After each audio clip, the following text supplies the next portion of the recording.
एक छोटा सा गांव था। नाम था इसका धानीपुरा। ये गांव अपनी सुंदरता और शांति के लिए जाना जाता था। यहाँ के लोग बहुत ही मिलनसार और मेहनती थे। गांव के चारों ओर हरियाली ही हरियाली थी और यहाँ की हवा में एक अलग ही ताजगी थी। यहाँ रहता था एक प्यारा सा बच्चा, नाम था उसका छोटू। छोटू की उम्र लगभग 8 साल थी। उसकी आंखों में चमक और चेहरे पर हमेशा एक मुस्कान रहती थी। गांव के सभी लोग उसे बहुत प्यार करते थे। छोटू बहुत ही नेक दिल और शरारती था। उसकी शरारतें कभी किसी को परेशान नहीं करती थीं, बल्कि सबको हंसाती थीं। वह हमेशा दूसरों की मदद करने के लिए तैयार रहता था। सुबह उठकर सबसे पहले वो अपनी प्यारी गाय को रोटी खिलाता। उसकी गाय का नाम गौरी था। गौरी भी छोटू से बहुत प्यार करती थी। छोटू और गौरी का रिश्ता बहुत ही खास था। फिर भागता हुआ जाता अपने दोस्तों के साथ खेलने। उसके दोस्त भी बहुत प्यारे थे। वे सब मिलकर तरह तरह के खेल खेलते थे। कभी कभी वे छुपन छुपाई खेलते तो कभी कबड्डी।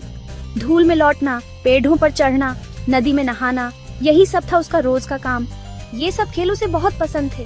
पेड़ों पर चढ़कर आम तोड़ना और नदी में तैरना उसकी दिनचर्या का हिस्सा था। मुझे जानवरों से बहुत लगाव था। वह हमेशा जानवरों की देखभाल करता था।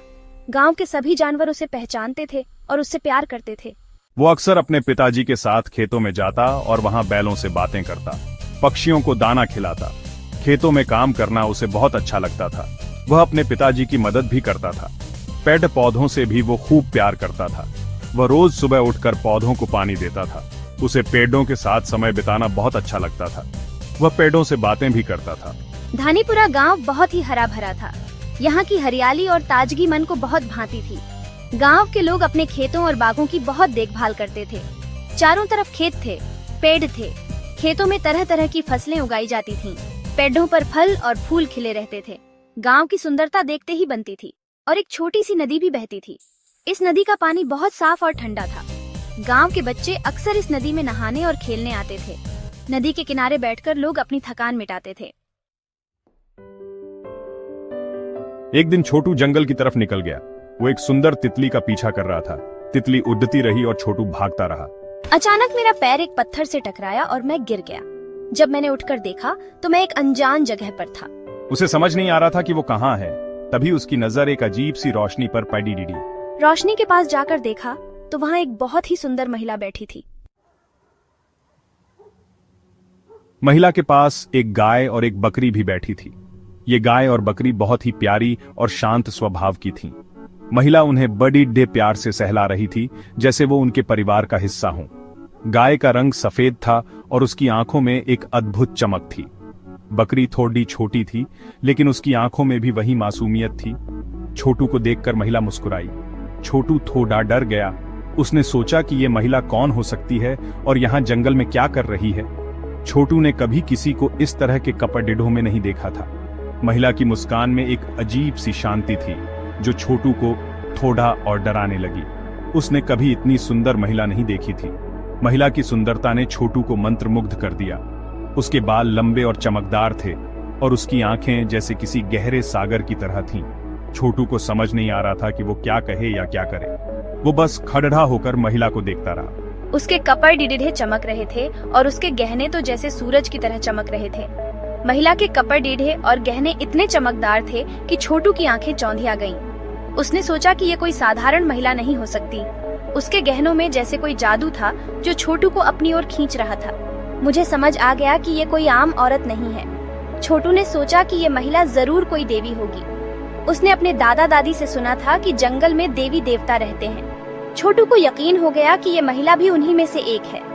उसने सोचा कि उसे इस महिला से डरने की जरूरत नहीं है। डरो मत बेटा, मैं इस जंगल की देवी हूँ। महिला ने छोटू को आश्वस्त किया।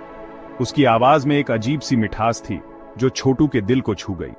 छोटू ने महसूस किया कि उसे इस महिला से डरने की जरूरत नहीं है। उसने सोचा कि ये देवी उसकी मदद करने आई है। मुझे अपनी आंखों पर यकीन नहीं हो रहा था। छोटू को विश्वास नहीं हो रहा था कि वो सचमुच एक देवी के सामने खड़े रहा है। उसने सोचा कि ये सब एक सपना है। लेकिन जब उसने अपनी आंखें मली और फिर से देखा तो महिला वहीं खड़ी थी। छोटू को यकीन हो गया कि ये सब सच है। उसने हाथ जोड़कर देवी माँ को प्रणाम किया। देवी माँ ने कहा, बेटा डरो मत, मैं तुम्हारी मदद करने आई हूँ। छोटू ने देवी माँ के सामने झुककर प्रणाम किया।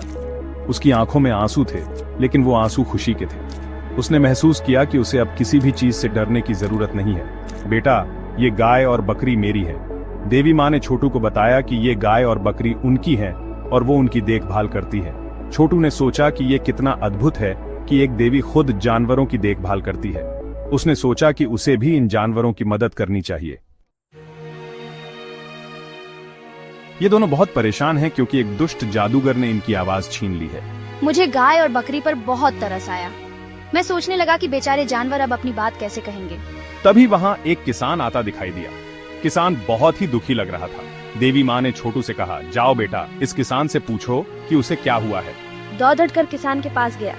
सैडली, अरे बेटा, मेरी फसलें इस बार बिल्कुल भी अच्छी नहीं हुई, अब मैं क्या करूं? चाचा, आपको क्या हुआ है? आप इतने उदास क्यों हैं?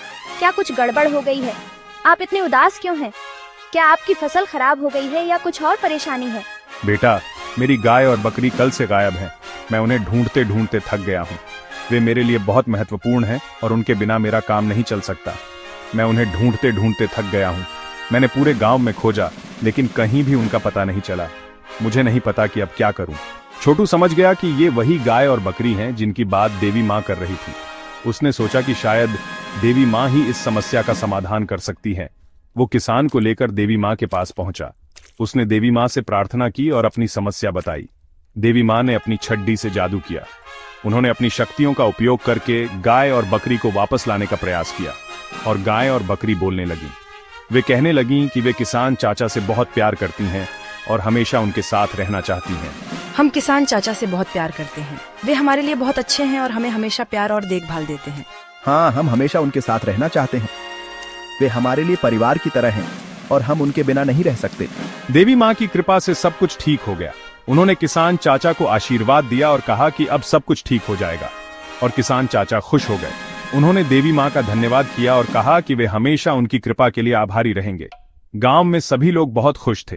उन्होंने देवी माँ की पूजा की और उनके जादू की तारीफ की। सबने मिलकर खुशी मनाई और किसान चाचा के साथ उनकी गाय और बकरी की वापसी का जश्न मनाया।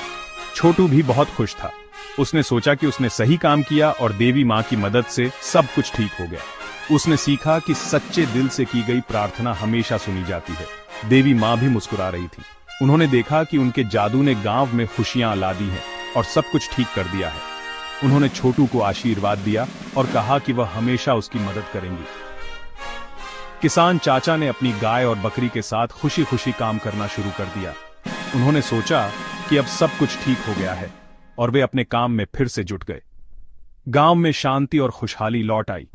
सबने मिलकर काम किया और एक दूसरे की मदद की। देवी माँ के जादू ने सबको एक नई उम्मीद दी और सबने मिलकर एक नया सवेरा देखा। देवी माँ ने किसान से कहा, तुम्हें जानवरों से प्यार से पेश आना चाहिए। किसान को अपनी गलती का एहसास हुआ। उसने देवी माँ से माफी मांगी और वादा किया कि वो आगे से कभी भी जानवरों को दुख नहीं पहुंचाएगा। देवी माँ ने उसे आशीर्वाद दिया और गाय और बकरी को उसके साथ भेज दिया। छोटू ये सब देखकर बहुत खुश हुआ। उसे समझ आ गया कि जानवरों से प्यार करना चाहिए। छोटू जब वापस अपने गांव आया तो वो बहुत खुश था। उसने अपने सभी दोस्तों को देवी माँ और उनके जादू के बारे में बताया। सभी बच्चे बहुत खुश हुए। उन्होंने भी फैसला किया कि वो जानवरों से प्यार से पेश आएंगे। धीरे धीरे धानीपुरा गांव के सभी लोग जानवरों का ख्याल रखने लगे। गांव में पहले से ज्यादा दूध होने लगा, फसल अच्छी होने लगी और सबके चेहरे पर खुशी छा गई। छोटू भी अब पहले से ज्यादा समझदार हो गया था। वो रोज सुबह उठकर गाय को चारा खिलाता, कुत्ते को बिस्कुट देता और चिट्टियों के लिए दाना पानी रखता। उसे समझ आ गया था कि जानवरों से प्यार करने से जिंदगी कितनी सुंदर हो जाती है। वो अक्सर अपने दोस्तों के साथ मिलकर पेड़ों में पानी डालता और उनकी देखभाल करता। छोटू अब बड़ा होकर अपने गांव को और भी सुंदर बनाना चाहता था। यह कहानी हमें सिखाती है कि हमें हमेशा जानवरों से प्यार से पेश आना चाहिए। हमें उनकी देखभाल करनी चाहिए और उन्हें कभी दुख नहीं पहुंचाना चाहिए। जब हम जानवरों से प्यार करते हैं तो प्रकृति भी हमसे खुश रहती है और हमें सुख समृद्धि देती है। इसलिए आइए हम सब मिलकर इस धरती को सभी जीव जंतुओं के लिए एक सुंदर और सुरक्षित जगह बनाएं।